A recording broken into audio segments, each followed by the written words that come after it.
Cricket ലോകകപ്പിന്റെ final നടക്കുന്ന November 19-ന് air India വിമാനത്തിൽ യാത്ര ചെയ്യുന്നവരെയെല്ലാം ബോംബിട്ട് കൊലപ്പെടുത്താനാണോ ഖാലിസ്ഥാനികളുടെ പദ്ധതി? സിഖ് വിഘടനവാദി നേതാവ് ഗുർപത്വന്ത് സിംഗ് പന്നുവിന്റെ ഭീഷണിക്ക് ഇങ്ങനെയും ചില വ്യാഖ്യാനങ്ങളുണ്ട്.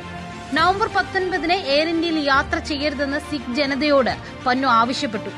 ആഗോള ഉപരോധമുണ്ടാകും, എയർ ഇന്ത്യയിൽ യാത്ര ചെയ്യരുത്, അല്ലെങ്കിൽ നിങ്ങളുടെ ജീവൻ അപകടത്തിലാകുമെന്നാണ് പന്നു വീഡിയോ സന്ദേശത്തിൽ പറയുന്നത്. നവംബർ 19-ന് ഡൽഹി ഇന്ദിരാഗാന്ധി രാജ്യാന്തര വിമാനത്താവളം അടച്ചു പൂട്ടുമെന്നും ഭീഷണിയുണ്ട്.